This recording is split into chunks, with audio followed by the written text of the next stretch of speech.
Welcome, everyone, and good morning. Jennifer and I were just trying to figure out if this is our fourth or fifth or sixth leadership ethics and leadership panel, somewhere in there, maybe the fourth.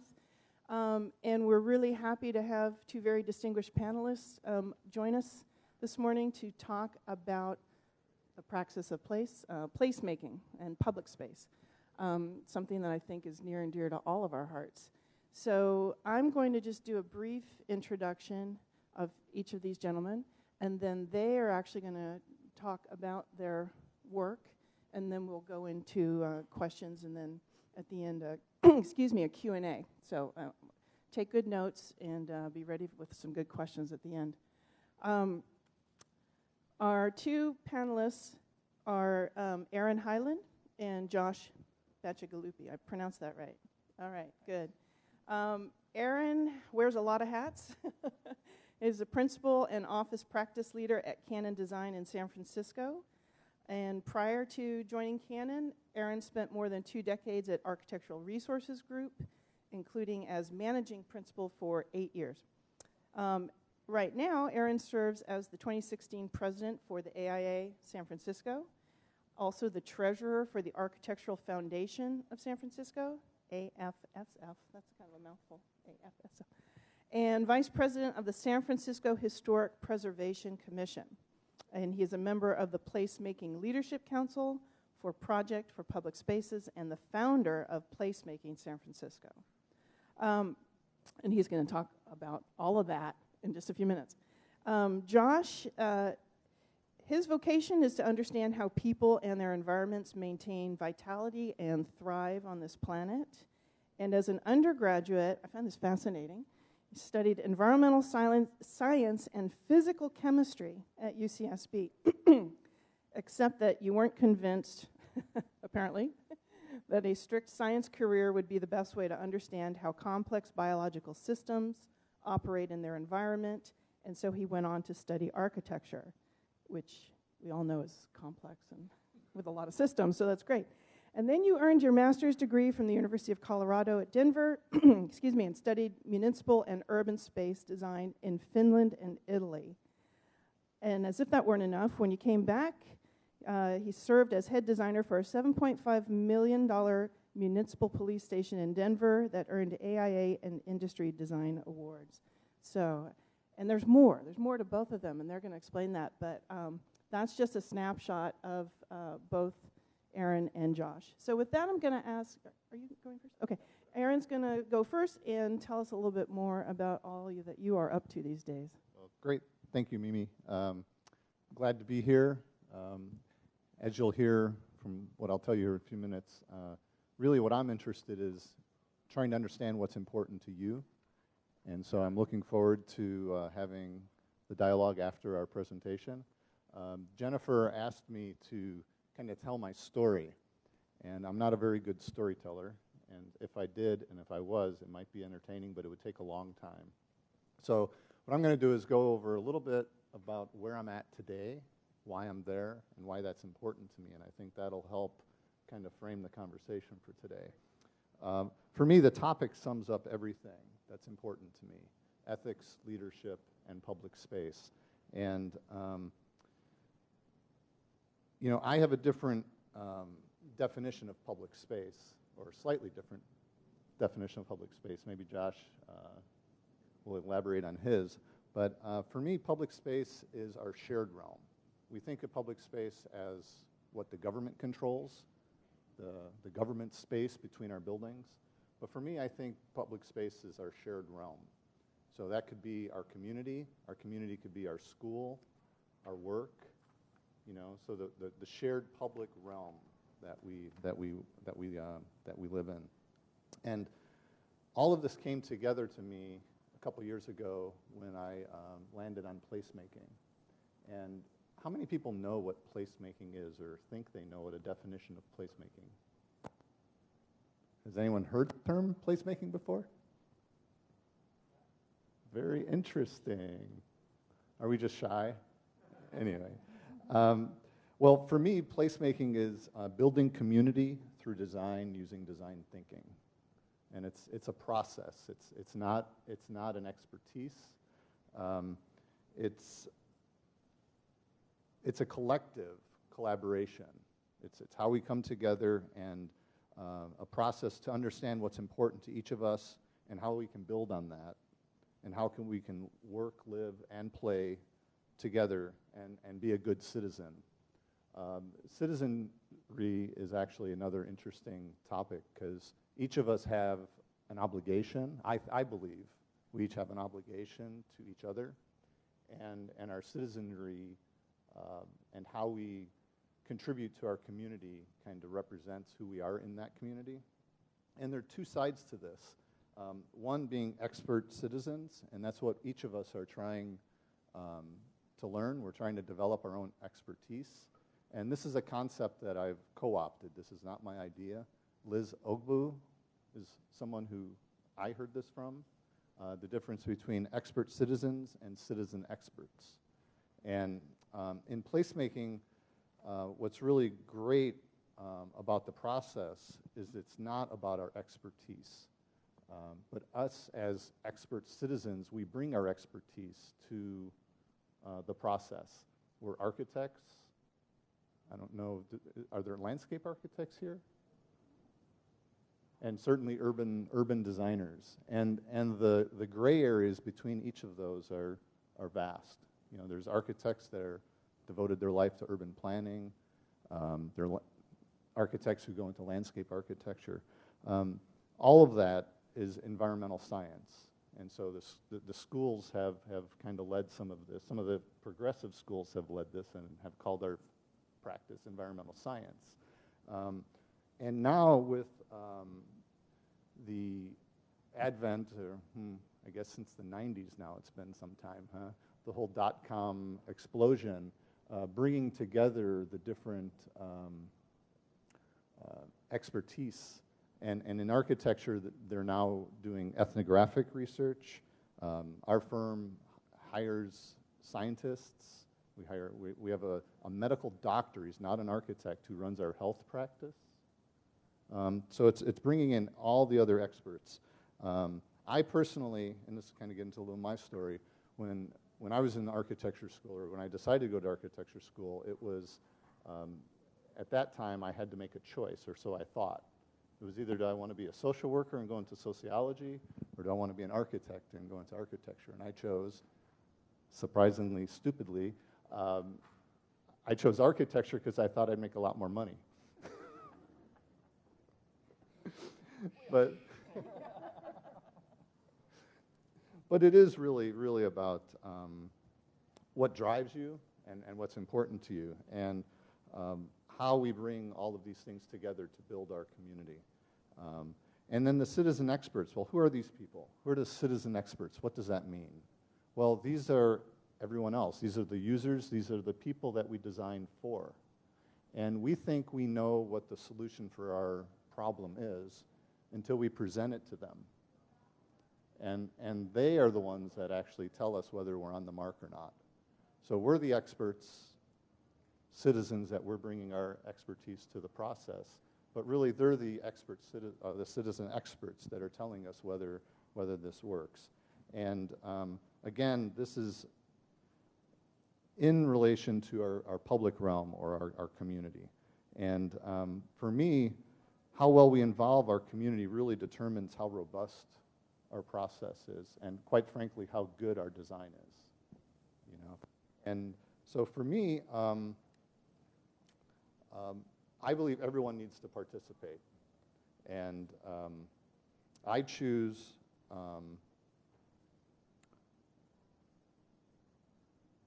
I choose as a leader to kind of bring people together, and I think that that's the right thing to do. And so that comes into what are ethics, and is this a topic that is taught?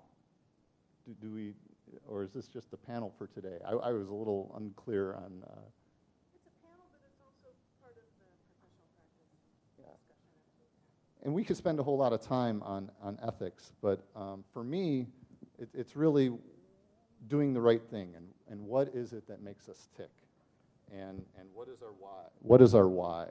Why are we here? What do we believe in? Does anyone know who Simon Sinek is? You heard of Simon Sinek? Okay, he defines, and I'm doing it, I'm going to co-op his work here, but he draws these cute little diagrams about how to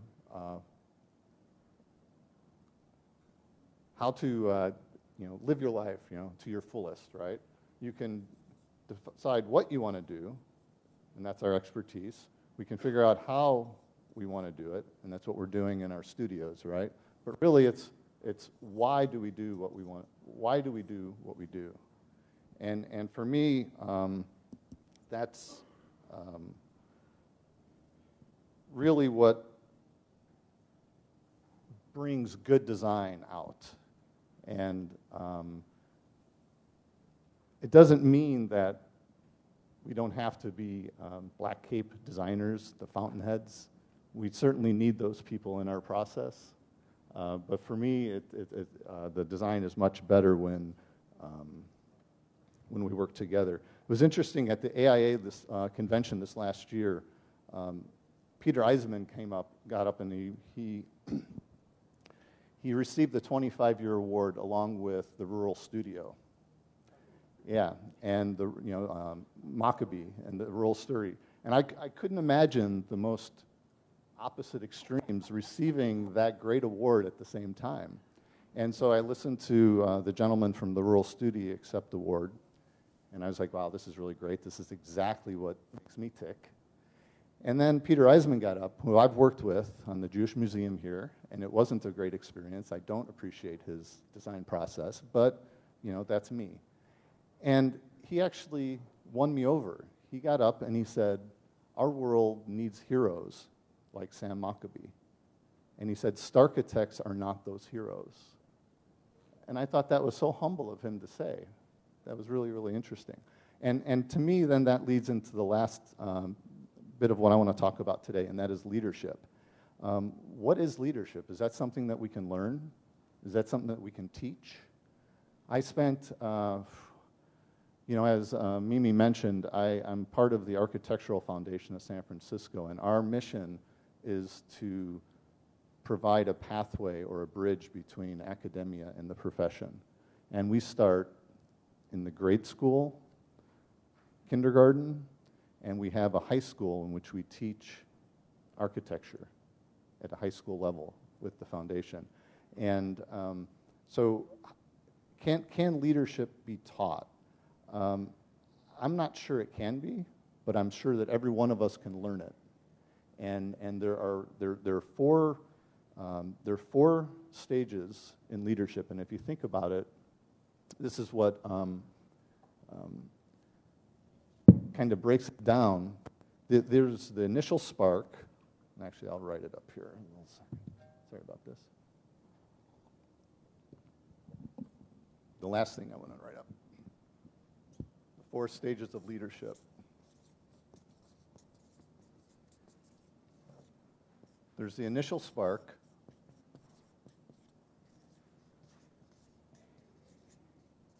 And that's when you first get this idea that you want to be involved in something. You come to this panel and you sit in a chair, right? Then there's the first engagement.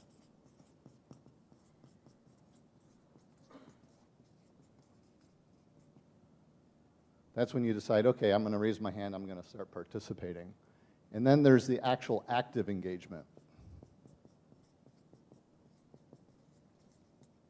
And this is where really leadership starts.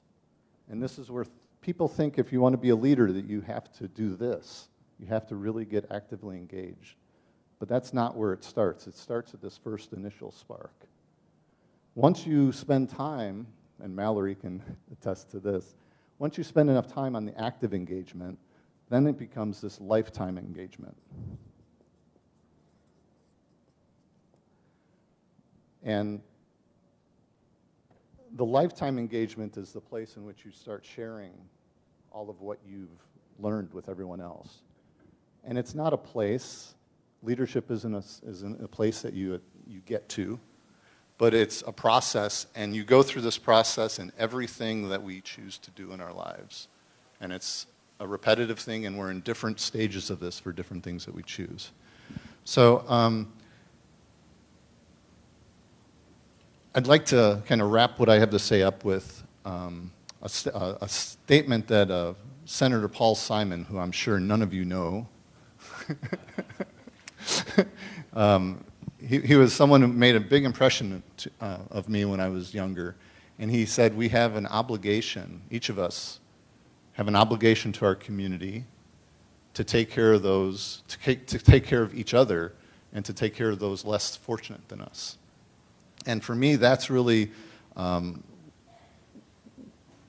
what drives my why. And I believe we need to provide everyone the opportunity to do what they can do in their lives. And that kind of gets into, well, what is opportunity? Actually, what is luck? You know, a lot of people say, oh, you're so lucky, Aaron. You've done so many different things. You're really lucky to be here. Well, I think we have to provide opportunity, but we individually, if we want to be lucky, have to be able to recognize that opportunity and take advantage of it. So it's not necessarily luck. It's hard work, but someone also has to provide the opportunity. So to kind of wrap this all back up into placemaking, placemaking to me is a process. It's an engagement. It's a collective collaboration. And I'd love to hear more about what is on your mind or what you want to hear from us. I could have given you a story about my life, but I think Mimi did that pretty well. So thank you.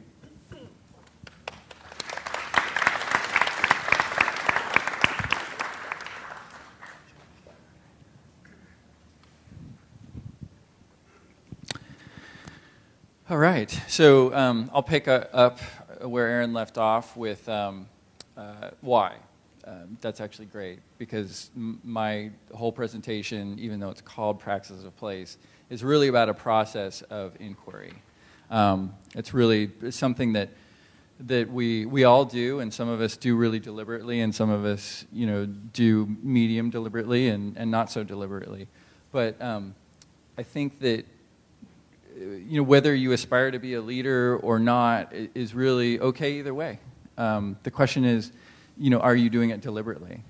Have you asked yourself a question? One thing I learned, one of my professors said that the first line is not an ethical line. So, in other words, there's no wrong or right line. It's what you do with that line. It's the process that follows. And that's in part what praxis is about, is the process. And there is no ethical question. So you start with a question. It's not an ethical question. It's just the fact that you ask it. And then you could have a lifetime of refining that question. The ethics comes in the work of doing the process of starting, at least starting, with that reflection. And then you do an action, and then you reflect on that action, and you go back and forth. So there just is an architecture without some words. Talkitecture. We'll start with the talkitecture. Praxis. You all can read. And you asked my definition of place. I like yours, because it is a shared space. And then I think it's also emergent. In other words, in sharing a space, it isn't predetermined. It's not preconceived what that space is for, who's it for. You have to discover it together, and ideally find the people who've been disenfranchised for a number of generations and help them be part of that question asking, and then discover together. It's an inquiry. So it evolves. It emerges. So in the beginning, there's a question. This was sort of my first question, as Mimi read in the bio, was how systems work. I was just fascinated. My dad's an artist, but I was interested in science, so I started in science. This is one of the iconic images that in my environmental science program just sort of blew my mind a little bit. That's our place. And so, how do you unwrap that in an ethical way? That was my whole environmental sciences effort, pretty much wrapped up into that image, that perspective, and then the rest is figuring out how that question evolves. So then, as Mimi mentioned, I just didn't feel that strict science for me was, where I wanted, that line to lead. Made the first line going to environmental sciences. I love science to this day. I'm at the Exploratorium. I'm probably one of the bigger science geeks in that institution. I read white papers. I don't even read architectural journals. But nevertheless, I happen to design. I happen to have a process. So after my environmental sciences program, architecture seemed like a good mix between that artistic practice, but having some sort of empirical feedback. Going out into the world and getting pushback, because that can help you in. There's nothing better than, if you want to have an ethical practice, there's nothing better than the world. Going out into communities, dealing with municipalities, there's nothing better than engaging that shared space to figure out whether or not you feel that you're still on the right line, the right question. This was the project that Mimi mentioned. So we won a couple of design awards. I was young. I thought I was, hot shit. But it was sort of. It was another wake-up call for me, actually, because I realized that, as Aaron was pointing out, it wasn't really the thing that floated me. My friends patted me on the back, and I was like, what's next? There was no there. Who was I engaging? Who was I impressing? So that led to 10 years of going down a rabbit hole. Which started with the World Trade Center. I did a design competition, and I was just, as I'm sure a lot of people were, just super moved by this event. Talk about place, and the ability to share the place, the image of the earth with Earthrise. What's the discord here? What's wrong? Of course, I didn't have the answers, but I wanted my line, my why, the development of my question to engage the hardest problem of the day. And the world, like I said, the empirical world, the world pushback on my American perspective of how the world works. And so this obelisk, just really quickly, so the basic idea is that the obelisk would be an interactive sculpture that would take people's patterns, their heat patterns, their movement patterns, how the kids came up to it, how people lingered, how they moved past quickly. It would take that patterns and play those patterns back in a 3D obelisk, transparent obelisk. And the idea is that through kind of an evolutionary process, it would be designed such, it would be programmed such that it would selectively choose and then synthesize those patterns in such a way to increase bringing more people to the obelisk, to try and create a positive feedback loop, to bring more people to the shared space. So again, that then prompted this 10 years of going down a rabbit hole of how you'd, it's non-trivial. How do you take patterns? You guys do your diagrams, you do your site analysis, you have your lists of things, you have your matrices. That's all great and necessary. You've got to do that work. And people look at you I guarantee you get out in the world. I have this conversation with people at the Exploratorium all the time. It's gosh, can't we just give a quick little sketch to the engineers and have them do it? It's no, we have to have conversations with the people in the community. We have to figure out the space, the history, do those diagrams, do those analyses. But then the really heavy lifting is the synthesis. How does that come together? How would this obelisk know to take this pattern and mix it with this pattern? And then how do you mix it? That's what you guys are learning here over this course of years, is to do that synthesis. And I noticed you have one of the classes you guys take is you go from was it the dialectic or no the you go from opacity to transparency on the little block. Anyway, that was just I love that class because that's part of that moving from one opposite to one thing to its opposite and transitioning. So those kinds of things that you think maybe at first, or why am I doing this? You're learning this skill. So after those 10 years, I've found the Exploratorium, or I guess more accurately, the Exploratorium found me wandering its halls.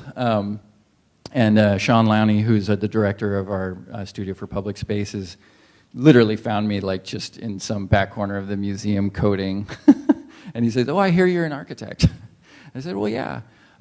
So then, I just volunteered on this project, and it was really the first. It was that, like, literally that boyhood dream of merging science with an artistic process, with an architectural design process.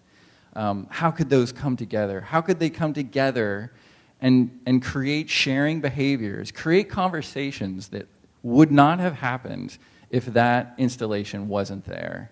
Can I make that claim? Can we as a team make that claim? And so that's what we all aspire to. That's what our team aspires to. We have a team of engineers and designers and artists, and we're all bent on this. Sean and I, we go to lunch almost every day, and we're constantly refining the question, like, are we on the right question? Is it the right question? And is the practice, that praxis of realizing this why, which is also evolving, is it on the right track? It's an action and a reflection.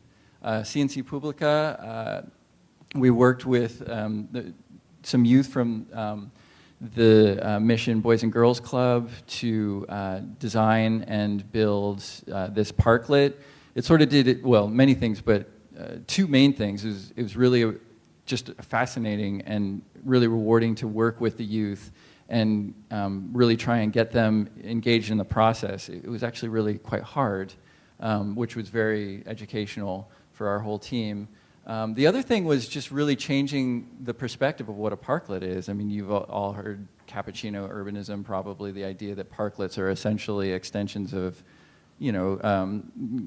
cafes. So, that's one of the things that, if you're doing community work, commodification is a real issue. So what we wanted to try and do is create another model. And we were very fortunate to work with Buena Vista Horace Mann, who's, there's this, Valencia's here, and then just on the other side of this sidewalk is Buena Vista Horace Mann School, and they have a science program and a garden program, and they very, very graciously have really owned this parklet. And that's all we could ask for. And this really taught us, like, how do we get people to own the thing? How do we step back as designers? How do we help them synthesize? How do we help them find the question and develop a praxis of their own so that they can carry on that practice? And to conclude, Buchanan Mall is another project that we did. And I'd like to think that we learned some things from CNC Publica that we applied to this project, and we worked with a number of the grassroots communities, TPL, Trust for Public Land, Rec and Park, Green Streets is the name of the grassroots, if I didn't mention it. They're local to the Western Addition along this 5-block mall. Gangs, just one quick story. I mean, talk about just how different people have different perspectives of a space, and how critical it is that you hear their story. We were touring the space with these guys, and they're like, keep your head on a swivel, keep your head on a swivel, because literally they felt that their life was in danger going from one block to the next, because they grew up, this project was not their project, and there's literally people up texting in the windows. I mean, it's just desolate, this really kind of nice mall, desolate, and they said that people would be texting up in their windows saying who's on which block, and it's this really contentious, balkanized kind of existence. And they wanted us to help unite the blocks. And that just really opened my eyes because, as a white guy just walking down this is a decent, there's some people walking their dog. Like, what was in my mind and what I felt was completely different than what they felt and what was in their mind. Their decisions were going to be different than my decisions. And it was at that moment that I realized just the potential of how you could, of hearing people's stories connected to place, and then how you could really engage a process with them to move those stories to built installations that they own. And this is a pilot project, so essentially it's a 1-year project that'll go out here, and they were instrumental in helping to program and figure out what to put in all these places. And to this day, they're taking care of all the plants and taking care of the memorial art and we couldn't ask for anything better. So I'll conclude with that.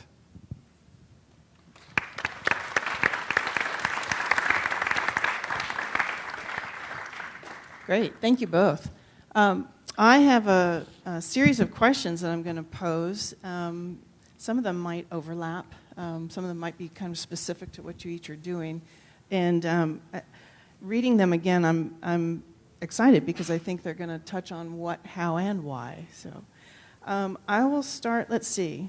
Since Josh was just talking, we'll give you a rest. Start with Aaron.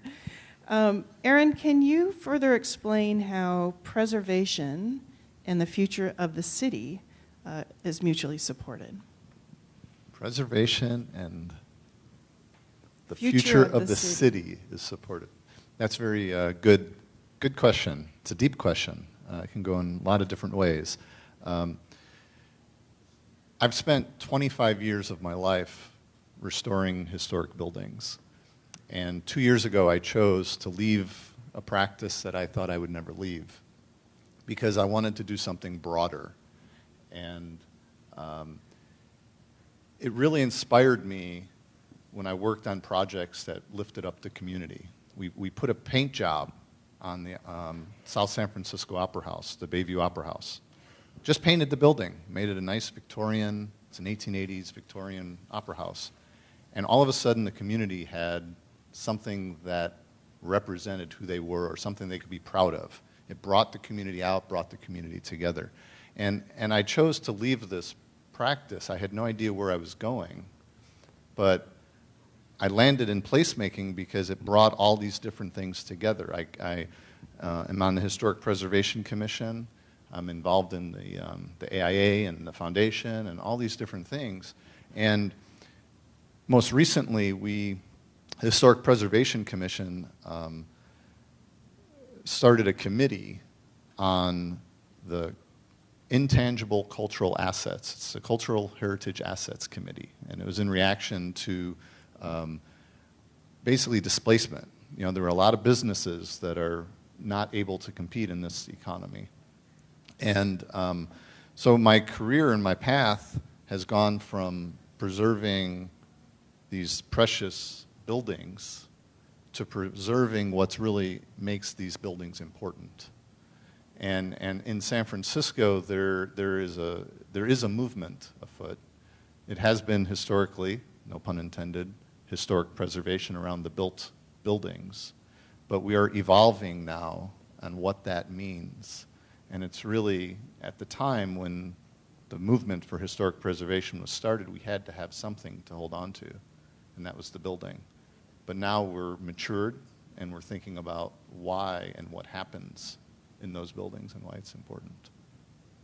Great, yeah. We just lost Flax in the neighborhood that, in the neighborhood where my office is, and I cried. Yeah, that hurt us. We also lost San Francisco Victoriana. Yeah. Josh, can you tell us a little bit more about who and how funding for the projects that you're engaged in is achieved? And why is public space important in achieving funding? Well, I could start with the first one. I've had to answer that question a lot. Because, yeah, it's not obvious at first. Well, I mean, the Exploratorium helps a little bit, certainly, in terms of not even really money, but just our team, which is relatively small, being part of the Exploratorium. I'll just say 10. Yeah, so it's like a small firm. Small design studio, but it's a patchwork. So we do have, so CNC Publica was an NSF grant, so that's part of sort of the pathway, the traditional Exploratorium pathway. And we have a couple of those, but we don't like to certainly rely on any one pathway.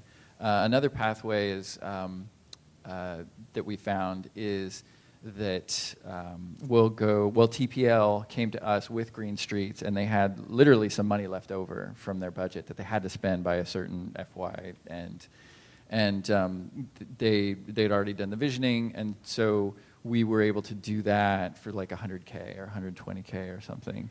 Don't come to us asking us to do that for 120K again. That was a little rough. And we have a lot of volunteers. Another thing that actually the Exploratorium really helps with. One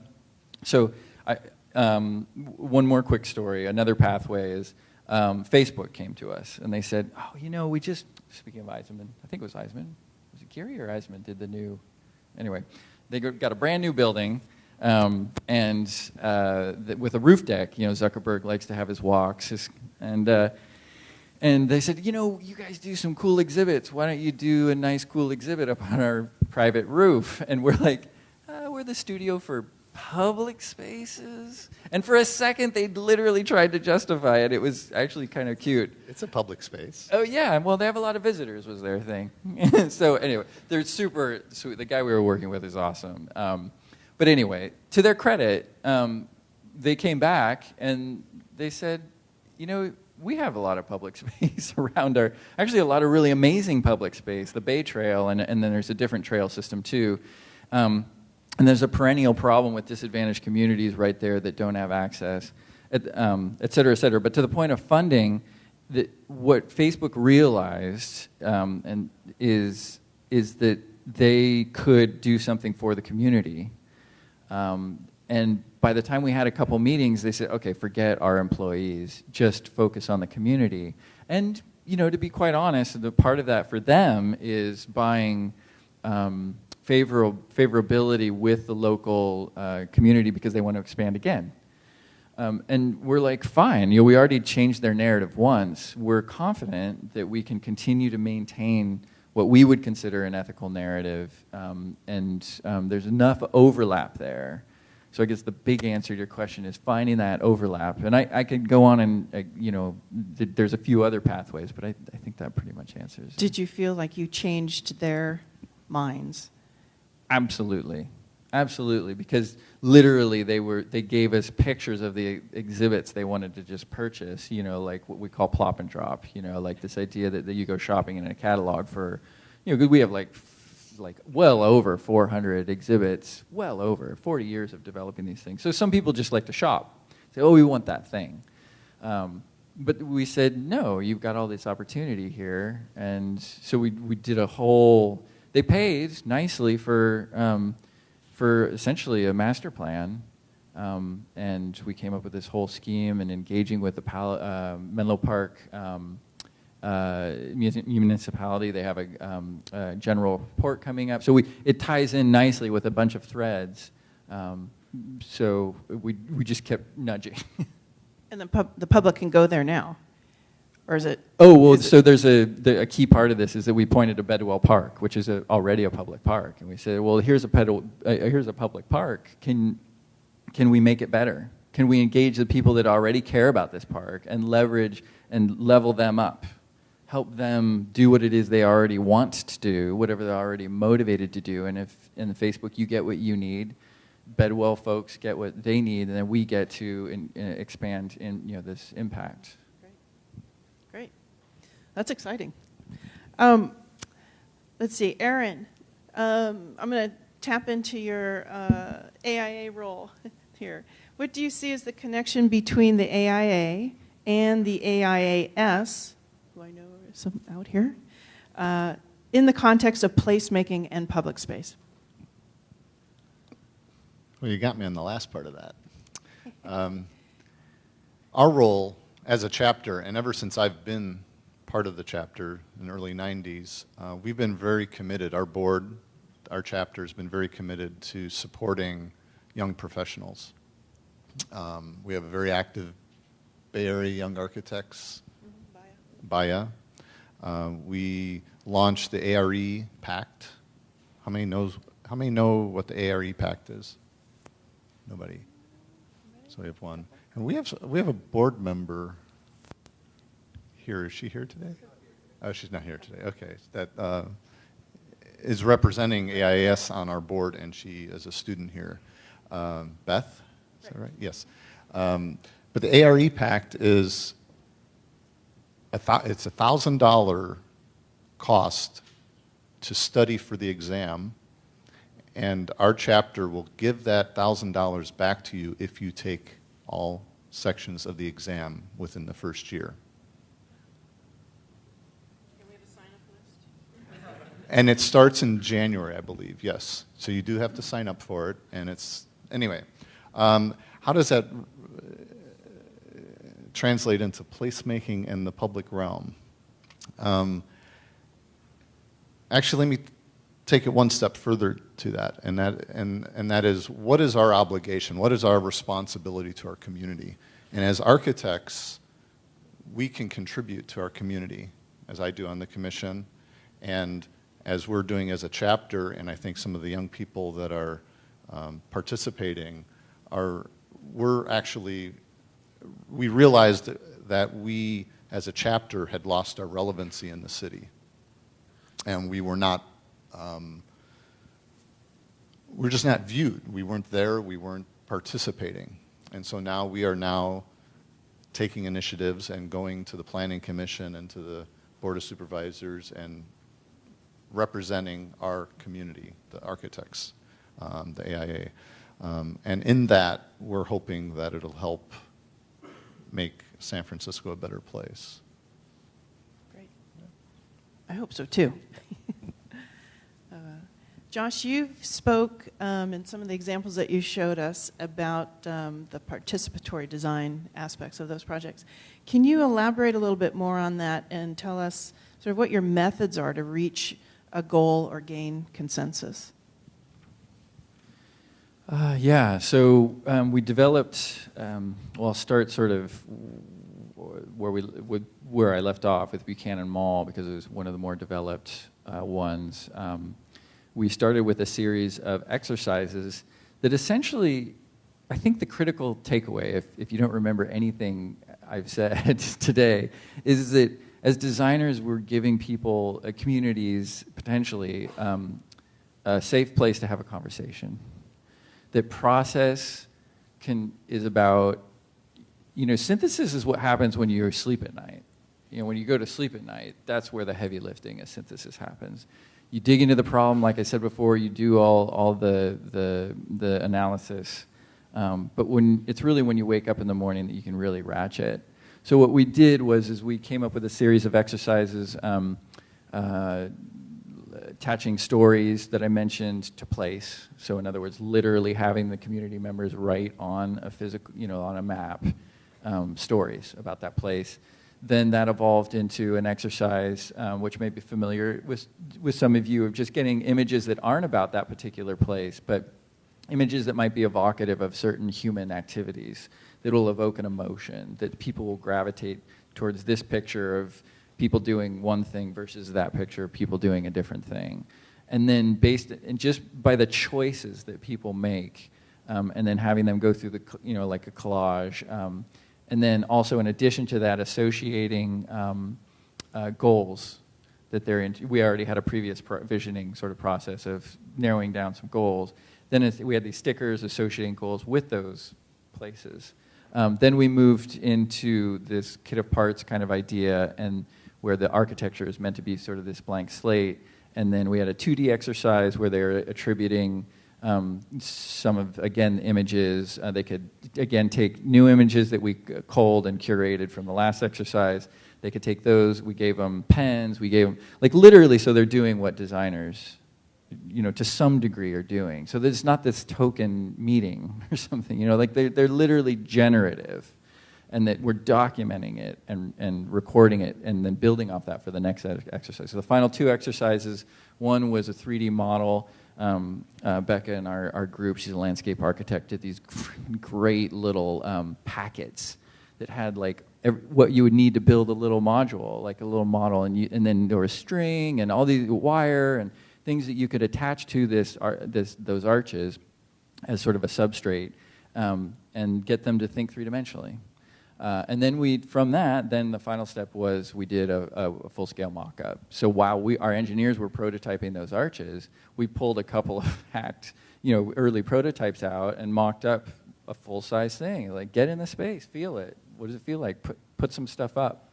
And so that way, it was just amazing. You know, we feel, you know, we don't have like any white papers to prove it, but like, we feel that the community felt, number one, that they did things that they didn't know they can do. And number two, that they truly felt invested, that they were truly part of the process, and that they truly had ownership over the final thing. And then again, most importantly, they had a chance to have very, again, I mentioned, this is a very tense area, that they had a chance, like there's one point where this guy Randall was apologizing to someone else for shooting her son, like in one of these meetings. But the point is, in the meeting isn't about like people having those conversations. The meeting is about doing a joint project so that you can accidentally have nice conversations with people you wouldn't normally. That's fascinating. You mentioned sort of at the end, well, two questions. What was the time frame? Because I think that's an interesting notion, and sort of like when you started the conversation and you go through these exercises and then you sort of accomplish that goal, you could pick whichever one, Buchanan Mall, or what does that time frame look like? Is that a year-long project? Is that a 2-year-long project? Well, the rest of the Exploratorium works at a completely different time pace than our studio does. Like, we're on the time scales of months, and they're literally on the order of years in terms of their development process. And so I just say that to sort of frame, like, everything we do is not enough time, not enough budget, and we're always over-scoping, as I'm sure anyone who's in this room is a professional. Yeah, it's like normal, but the museum's like very, traditional and risk-averse. It's like, what are you doing? This usually takes 5 years. So Buchanan Mall, it was, again, a lot of times we have funding deadlines. A lot of these, look, when TPL came to us, they said, well, you have to spend the money by this date, which is kind of nice, because then we fit what we can in there. Those exercises where I think, it's a careful balance. You don't want people to lose, that dream time, right? You want people to do the exercise and have time to think on it and to reflect on it, but not so much time that the neurons kind of fade. So I think we were on a couple for each of those, like 4 to 5 exercises. There was like maybe 2 weeks between each of those, so we had time to do stuff.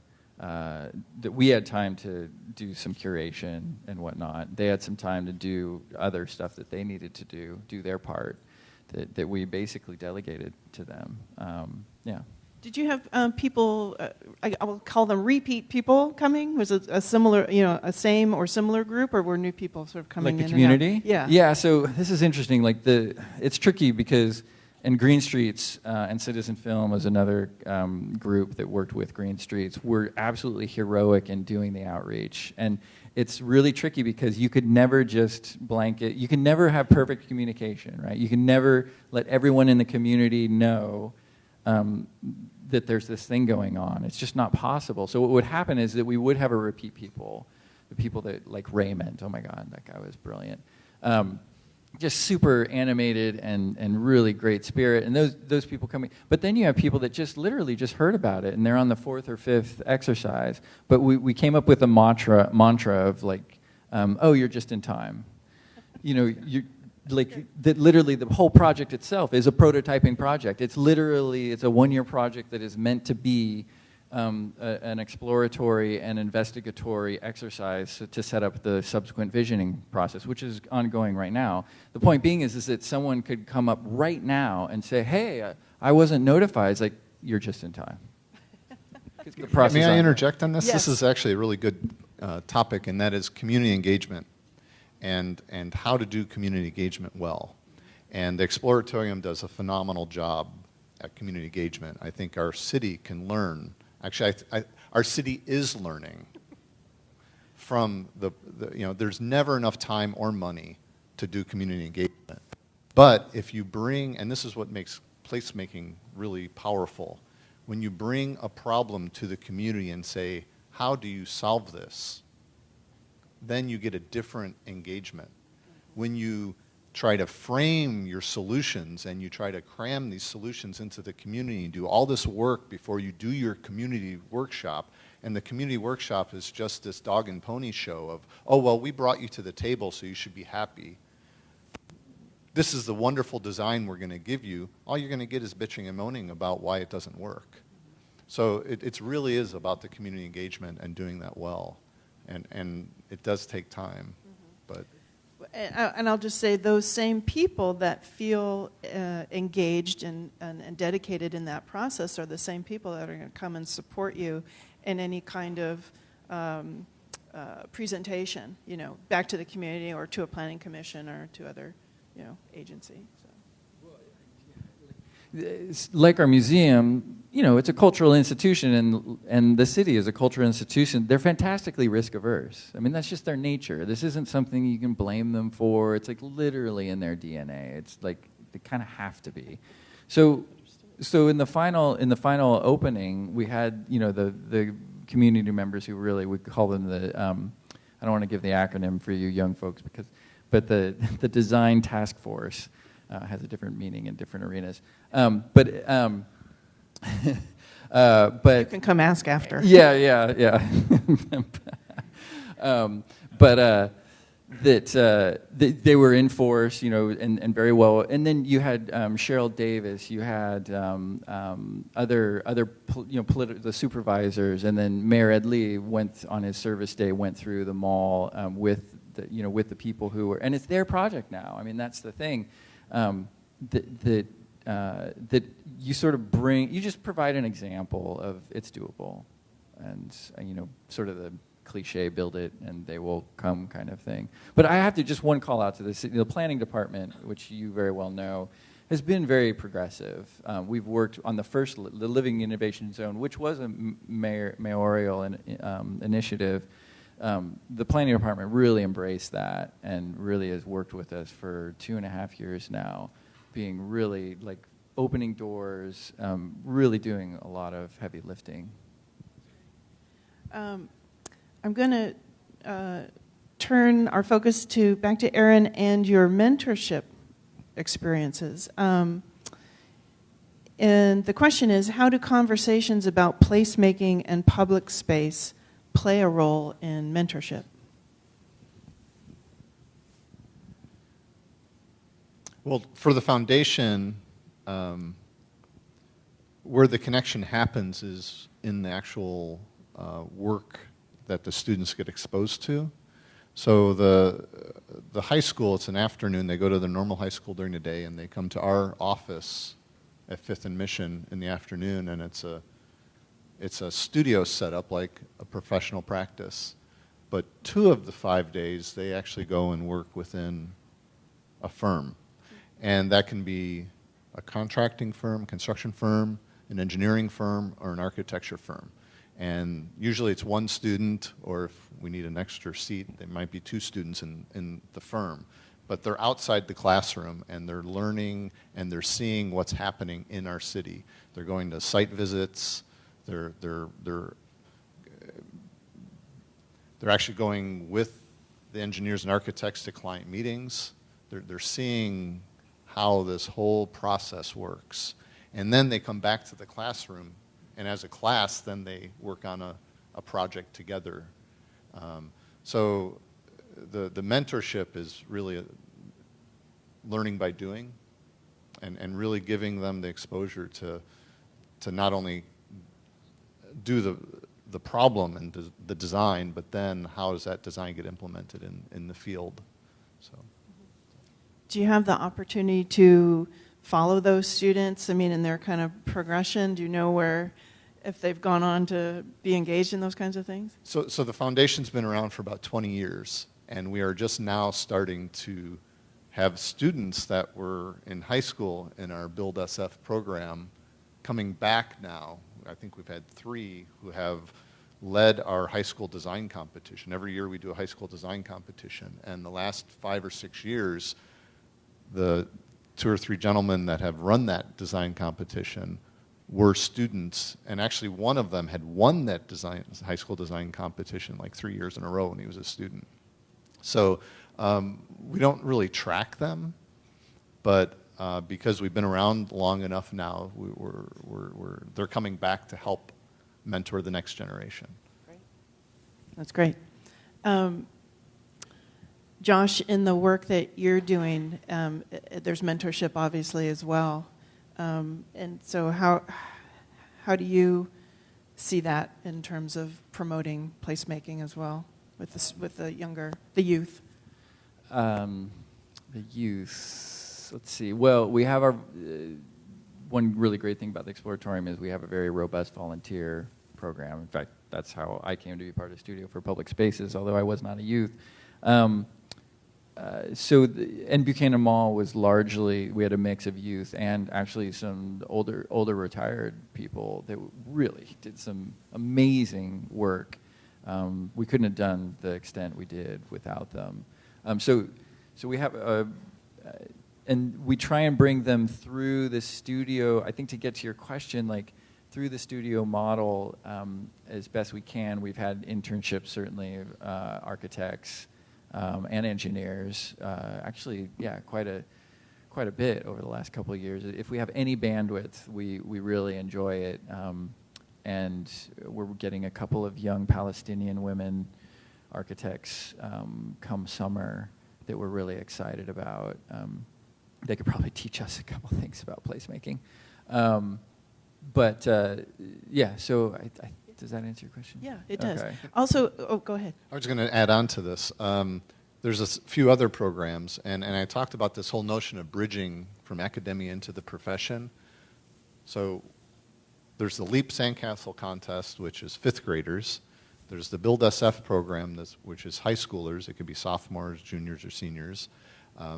The AIA also has a mentorship program, and it's a unique program, and it's starting to be replicated across the country. But it's a group, and you commit to it for a year, and it's 2 emerging professionals, a mid-career professional, and what we're calling a seasoned professional. And they become kind of a group that meets once every 4 to 6 weeks throughout a course of a year. And the whole notion is to help mentor that next generation. In my firm, what I try to do is we have college interns from the various universities, and I always try to have them there when I have the high schooler there, so that those two work together as well. That's great. I'm keeping an eye on our time, and I want to be able to open up to the floor with some questions.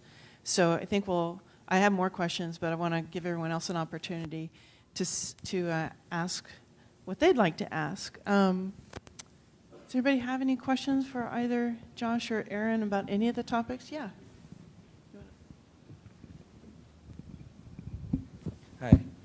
So we as an AIS chapter at Academy of Art, going back to the question where Mimi asked about how we can collaborate AIA and AIS, we are starting to build up a team for Freedom by Design as a chapter over here. So can you guys provide some inspiration on how we can approach to the profession and ask them as a help for being on the board, as we need some licensed architect and structural engineers on the team? We can certainly talk afterwards, and I can reach out. What we're looking to do, and what I'm encouraging as president, is for our members to really engage around the things that they're passionate about. Not only members, but our board members, the things that we take on and initiate. We definitely want to involve as many AIS chapters as possible. I'm not familiar with the Freedom by Design. I'd love to hear about that, and we'll certainly bring that to the chapter. We're starting something with our supporting firms, and we could do this also with the universities and with the AIS chapters. And it started with Smith Group just 2 weeks ago. They created a group within their firm called the AIA Advocates, and they came to our board meeting just to see what went on in their board meeting. And now that's kind of grown into us taking it kind of onto the show and to the member firms. And these are the firms that we're asking some financial support for, and they're asking in return for that, how can you engage our employees? So I think it's a similar kind of thing. How can our chapter, our board, be more engaged with the student chapters in the universities, and we're definitely interested in that. So I'd love to hear more about that.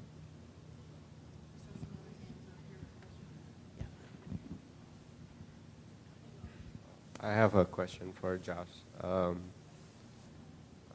Beside your exercise for the community, what's your personal strategy to make a successful public spaces, like design moves or? Yeah, that's a great question. I had a professor who based a good portion of, it was a first-year class when I was in grad school for architecture. He spent like a good couple weeks on the notion that architecture, he made the defense that architecture is the art of letting it be. What I interpreted that to mean is that, you know, you guys are basically learning about process. What you learn here is how to take a lot of constraints, and I don't mean constraints as a negative thing. Constraints are, well, you can't do work without constraint, right?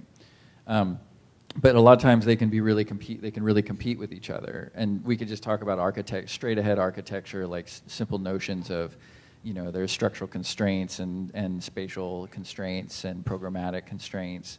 And those are threads that need to be worked out.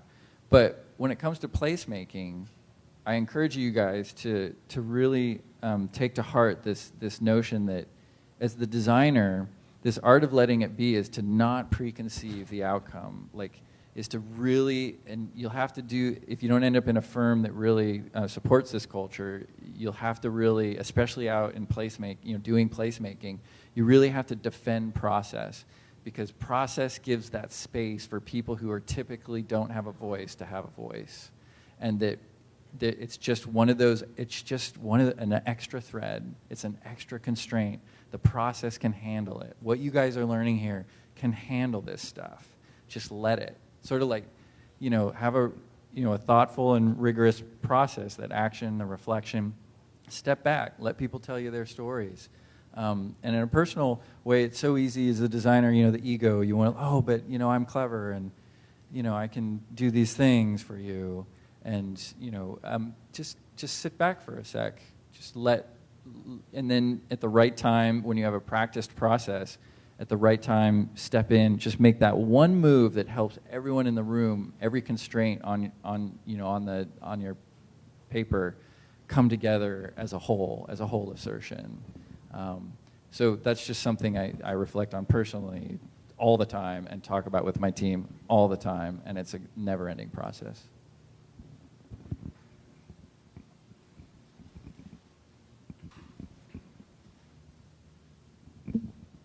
Hi. So I'm asking a question on behalf of an online student who's participating from outside the building in our stream. So, and I don't know if I can do this with only two hands. So his question is to Josh. When Facebook bought their favorability with the community, in order to ultimately expand by changing the direction of the design to accommodate the community, did you at any point feel that their expansion within that community could have had a negative effect? And if so, what kind of design decisions are made to ensure that new space ultimately benefits both private and public, private and community?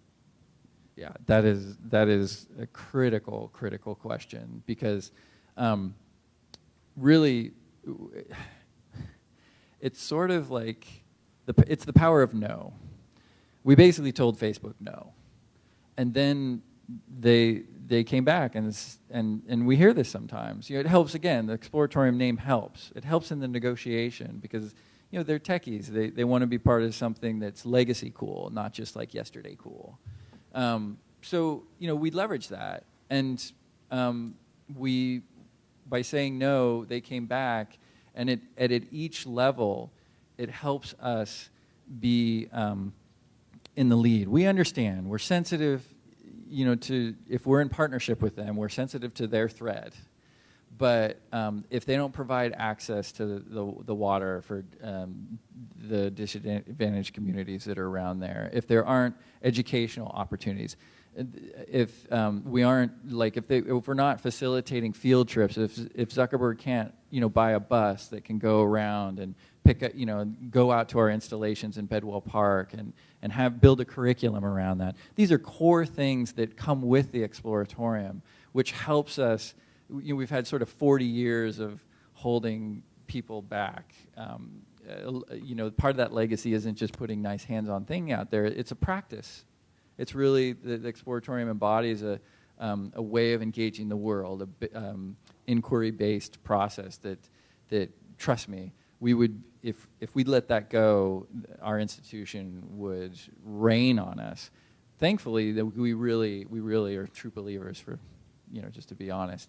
So, yeah, we have every intention of holding Facebook to their end of the bargain. So what I hear is that it's not a design decision first; it's a programming decision. It's a decision of inclusion that keeps on going. Yeah, and that was the first no. That was what we got out of the first no, is to get it on the programmatic level and to start molding the narrative. What is the program? Why is the program this way?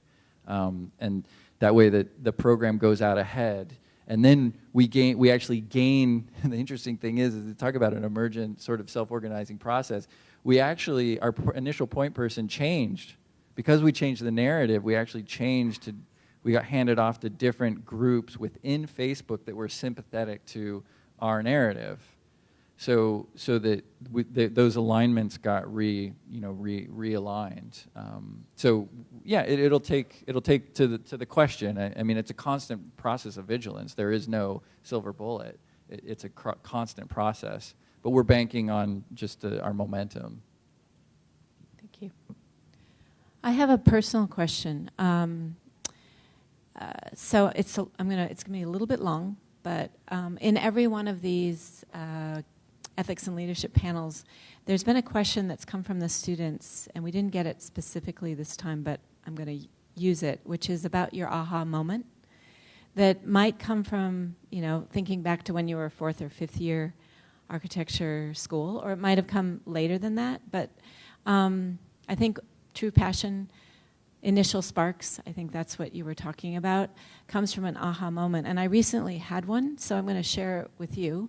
I was at a design conference about the beginning design student, so thinking about first-year students, and somebody who decided to create a first-year design studio around taking students to small towns in South Dakota and initiating discussions with very small towns about public space.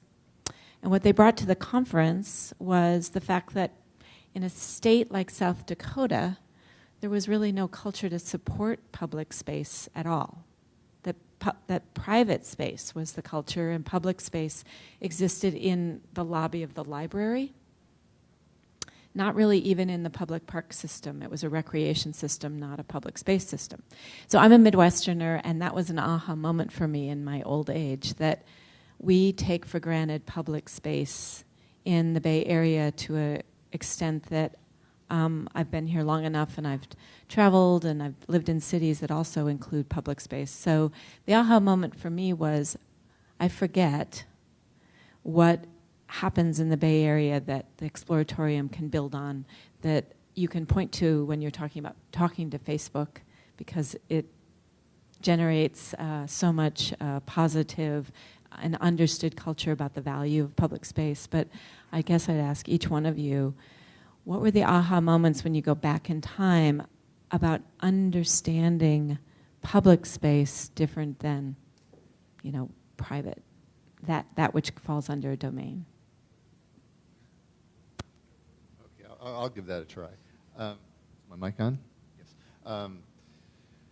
I've had a couple aha moments. I mentioned the South San Francisco, the Bayview Opera House, but there was another project in Half Moon Bay, and there's a Methodist church, and it was a beautiful 1860s single chapel, 300-seat chapel that was on a beacon on the corner.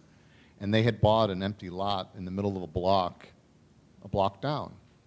And they were going to move this chapel to the middle of the block and build, actually it was it was a 100-seat chapel, and they were going to build a 300-seat, congregation hall on that corner. And they brought us in to ask us our advice. They said, well, you can't move this building. What would that do to this corner of your community? And in 4 hours, we reprogrammed the exact same program that they had done, but we discovered that the chapel at one point had been turned 90 degrees from its original orientation. And if we moved the chapel back to its historic orientation and then just slid the exact program down and took that mid-block space, all of a sudden we had a complex, a nice campus, and it provided an entry point into their campus. And then it provided actually a protection point because their classrooms were behind. So for me, that was an aha moment because it showed how we as architects and as preservation architect see something that's really important and are working with a client who doesn't understand the importance that has not only to their own community but to the greater community of Half Moon Bay. And I go back to there, and it's just such a beautiful solution now. And it would have been such an odd thing to have this chapel that belongs on a corner stuck in the middle of a block, and then this new design that someone came up with that they thought belonged there that may or may not have had any context at that point. But, so... Definitely there's one that stands out hugely. I was brought back out to Denver to be head designer on that police station, and kind of a crisis of faith, if you will, because I had fantasized for so long about having the architectural office, and I was on track, for that. And but I just didn't know why I was doing it. It was like a framing problem. In other words, you have one frame of how why you're doing what you're doing, but then why are you doing that thing? So the frame expanded, and it's like, okay, maybe because of the environmental sciences, and I began to ask this question. Like, I really love this. You're talking about citizenry, and Sean and I talk about that a lot. This idea of how what we can do out in public spaces can help afford experiences that can encourage citizenry. And so it was real. I was in Denver and just an absolute sort of just standing in front of the vegetables in the supermarket, just like, what's the trajectory? What's the trajectory? And I came back to the Bay Area and I did the World Trade Center competition, and that really then set the stage along. This stuff happens over a long time, set the stage for where I am now, for sure. It wouldn't have happened otherwise. But, not everyone's going to be a Samuel Mockbee.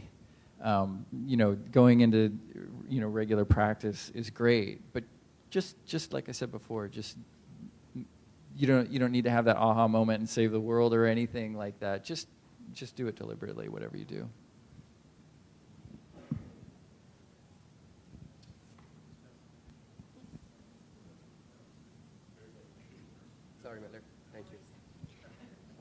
For me, always in participatory design specifically, one of the major questions that I always have it in my mind is the relationship between the design preconception that architects and, this question is both for SPS and the CannonDesign.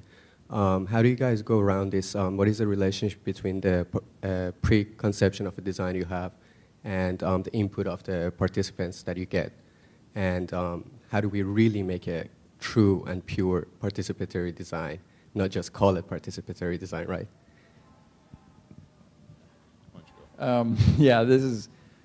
This is. I had some great conversations with Mallory. If you guys don't know, Mallory does some great participatory design. I'm sure you all know, but I really. I was standing there 6 months ago talking. Oh, okay, great, perfect. Anyway, this is a constant. We have to check ourselves. But the Buchanan, as a story for Buchanan Mall. Buchanan Mall came to not the whole mall, Green Streets, the grassroots folks came to us with Citizens Film, with TPL. They had a little bit of funding, as I mentioned. They're really savvy. They already had a vision. They had with inspiration images and like, okay, we want some memorials, we want some installations. They had one of they had CNC Publica as one of their inspirations. But they said, don't come save us. Don't come in and, swoop in and, plop a solution and, just leave. And I think that was, I won't say that was an aha moment per se, because we did learn a lot from CNC Publica. I think working with the youth and CNC Publica, the Latino community, there's lots of stories I could tell you about that negotiation, which really gets to the core of your question. But what we learned from that, I think, set us up to be ready for Buchanan Mall, exactly on the question you're asking. Like, just listen. Like, just let them make sure that the table as it's set is you're all sitting at the table, you're all drawing. That's one of the things we do, even in-house. Like when we have sketch sessions, everyone draws because it's normalizing. It's like, you know what, we all can do this. We all have ideas, and we go around and then we all talk about what it is we drew. You don't have to be a good drawer. It's about ideas. It's just about, you're just reminding yourself what it is you were thinking about. And so we have these processes to help us remind ourselves to let it be, let the process present itself, let the design present itself, emerge from that relationship. And you're really just sitting down with these people, hearing their stories, hard stories, and listening to that, and encouraging them through process to take that passion, that energy, and put it into place, put it into their place. So that's a really good question, and it kind of goes to some of the thoughts I was going to wrap up with. But for me, everyone is a designer. We all go through a design process, and we all can contribute it. But some of us are really, really good designers, and we're really good at designing beautiful objects. And we can't second guess that or make that less. That is equally important, if not more important. But placemaking is above the expertise. The person who can make this a beautiful object is just one expert in the process, a very important player in the process, because those responses to the environment and figuring out how it works and listening to people and then, creating something out of that, not all of us can do. And so, I talk about how, I kind of, I dish Eisenman, but really, they're very important. If you want a great architectural solution, you hire an architect. If you want a solution for a bicycle problem, you hire a bicycle expert, right?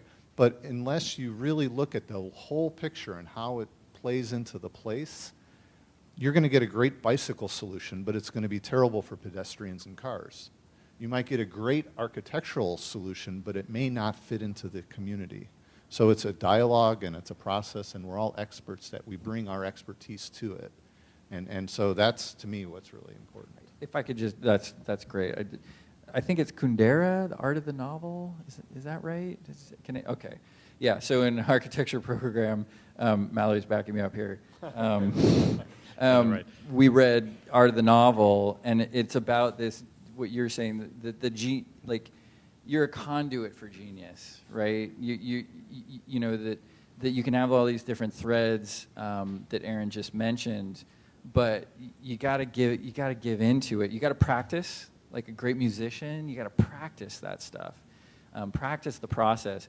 But just being open, we talk. I think it's a regular term now, genius at place, and the idea that we should be paying these community members that are part of, because they're experts. They're expert. They know more about what's relevant in their communities than we do, and if we have a way to then just go listen to that as one of the threads, along with all the different experts, in some way that the art of the novel, the letting the writer's process, let the genius emerge, and not claim it as something that, like, you could say, oh, well, at this step, didn't do something genius, but I did 3, 4, and 5, and then on the 5th step, yeah, that's when I executed genius. That just isn't how that works. Let go of that notion. The myth, we talk about the myth of the genius. Let go of that. There's just genius everywhere around. Facilitate it. Let it come out. All right. I want to build on Josh's comment about citizenship and citizenry. Aaron, you put up the 4 stages of leadership. But in some ways, to me, that could also work really well as a diagram for the 4 stages of citizenship, right? Get an initial spark, or engage citizenship. You get an initial spark, then you kind of first engage with your city or environment, then you start to become an active participant, and then eventually you call the place your own. That's like the lifetime engagement, neighborhood, community. From a student perspective, what we're dealing with a lot in studios is very much trying to get function to work. You're doing a marketplace, you have to have a surface for your vegetables. You do a park, you have to have a place to sit down and get some shade, okay? You're doing a place to live, you have to make sure there's room for your bed, okay? Well, it seems like once that's nailed, you got to move on to the next level of design. So I guess my question to you is, first of all, would you agree that that level of citizenship is the goal of placemaking? In other words, can placemaking actually lead to that kind of citizenship, as opposed to just providing a bench and shade and surfaces? Is the question. And the second question is, are there specific things you can offer to students to get them one step beyond just thinking about the bench, the tree, and the room that's big enough for a bed? Big question. Yeah, it's a lot. Yeah, you want to go? Yeah, go give it a try. I think the quick answer is yes. Otherwise, I'm fooling myself. Which you have to be ready for that. I think intuitively we believe the answer is yes. How do we just facilitate?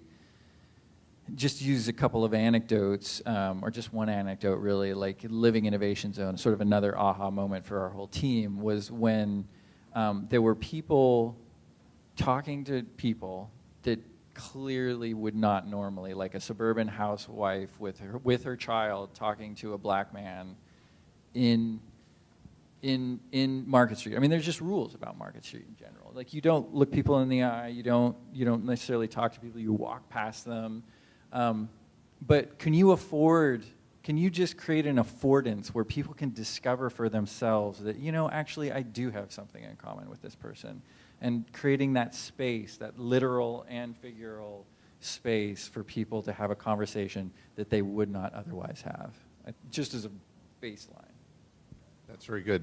I would say just really understand what makes you tick, really what is important to you, and bring that to your community. Gosh,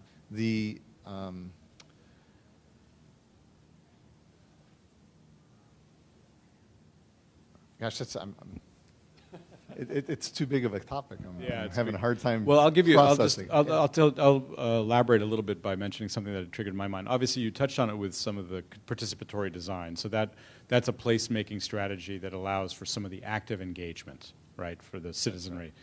Some of the stuff, for instance, with the Exploratorium, what I love about your guys' projects is that they really do the initial spark really well, right? So, you've got kind of an undifferentiated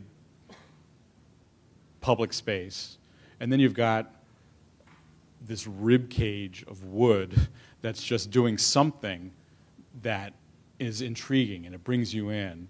And then once you're in, it's more than just a rib cage of wood in a cool shape. There's actually something that keeps you there, and then you want to bring your friend back. And I guess that's what I was seeing in some of the work, and that there are opportunities that you're thinking about. How do you create a magnet to bring somebody over? Yeah, that's great. That's it. And working with these, that helps a lot, because certainly the first one, maybe the first two for the first list, but it wasn't until CNC Publica or Buchanan Mall that I think you're right, that we could even pretend to get to active engagement, let alone lifetime. I mean, I think that's still we're still working on that one. Yeah. Yeah, I was getting confused as the whole engagement, but the design solution. So we as designers, we come up with the perfect layout, right? But then we go out and we put it out there, and we realize the users don't use it the way we intended, And so engaging and paying attention, really doing the ethnographic kind of observation of where do the users want that space to be, and how do they want to engage in that space. Or how do you want to change that engagement? And I don't know, maybe you can talk a little bit about the prototyping ahead of the Whisper Chamber, because it is carefully placed so that you can't but walk between it on Market Street, right? So, well, I mean, that was part of maybe the ethnography and certainly the site analysis of, we wanted to be provocative, so that, the initial spark, I don't think you can really have an initial spark and without that initial spark and some kind of engagement, really. It's the heart of engagement. Is like, we really deliberately wanted to find a way to poke, and this is what the Exploratorium does really well, like just poke into people's consciousness just enough without bugging the crap out of them, so that, because you don't want them to shut down. You don't want them to say, oh, I'm not smart enough, or I shouldn't be here, I'm disinvited, I need a special invitation to do this thing.